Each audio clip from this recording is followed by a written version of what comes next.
साथियों, जैसा कि मैंने कल आपको विशेषण के बारे में बताया था, तो आज मैं आपको उसके आगे कंटिन्यू करना चाहती हूँ। मैंने आप लोगों को 4 उसके भेद बताए थे, तो आज जो है 2 भेद की बात कर लेते हैं।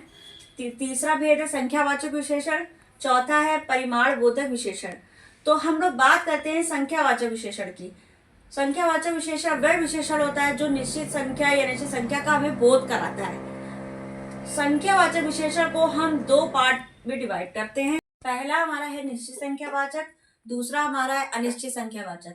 तो निश्चित संख्यावाचक, जैसा कि आपको उससे समझ में आ रहा होगा, निश्चितता होनी चाहिए, यानी निश्चित है। तो निश्चित संख्यावाचक विशेषण में हम अगर डिवाइड करें तो इसमें आता है गण, क्रम, आवृत्ति, समुदाय। आवृत्ति का मतलब दोस्तों आप लोग जानते हैं, जिसकी बार बार आवृत्ति हो, एक चीज की बार बार हो, जैसे कि तिगुना, दुगुना, चौगुना। गण मतलब होती है गिनती, जैसे 1 2 3 4 5। क्रम मतलब जैसे पहला, दूसरा, तीसरा, चौथा, पांचवा, इसको हम क्रम कहते हैं, क्रमवाचक विशेषण। आवृत्ति को तिगुना, चौगुना या 100 गुना भी कहते हैं। समुदाय यानी कोई कम्युनिटी, जिसमें चारों, आठों, तीनों यानी लोग जो ग्रुपिंग में होंगे, तो वो हमारी हो जाएगी कम्युनिटी यानी समुदाय।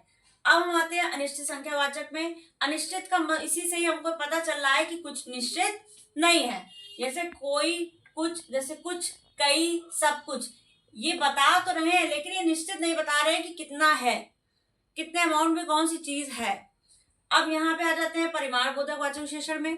इसमें भी यही चीज है, इसको भी हम 2 पार्ट में डिवाइड करते हैं। पहला है निश्चित, दूसरा है अनिश्चित। निश्चित में भी क्या होगा कि हमको यहाँ पे निश्चित होगा, जैसे 10 किलो चावल हो गए, जैसे क्या हो गया 10 किलो आटा हो गया, 5 कुंटल गेहूं हो गया, ठीक है दोस्तों।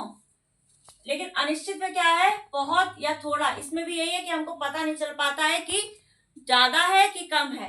तो इन दोनों में ज्यादा डिफरेंस नहीं है, ये क्वांटिटी बताते हैं। और ये क्या है, नंबरिंग, आपको ये ध्यान रखना पड़ेगा कि इसके भी 2 पार्ट है और इसके भी 2 पार्ट है। तो निश्चित संख्यावाचक, अनिश्चित संख्यावाचक, निश्चित संख्यावाचक, अनिश्चित संख्या, यानी हाँ 4 भेद हो गए आपके। पहला आपका था सार्वनामिक विशेषण, दूसरा था गुणवाचक विशेषण, तीसरा संख्यावाचक विशेषण है, चौथा परिमाण बोधक विशेषण है। तो इन्हीं शब्दों के साथ मैं आज विशेषण का टॉपिक को समाप्त करती हूँ। तो शब्द हैं आपके लिए जगात, जगात जिसको हम लोग बोलते हैं दान या कर यानी टैक्स। दूसरा शब्द आपका है नंदिनी, नंदिनी माने होता है जानकी या सीता माता। तो इन्हीं शब्दों के साथ मैं अपनी वाणी को विराम देती हूँ और फिर से नए टॉपिक के साथ फिर से मिलते हैं। नमस्कार, धन्यवाद।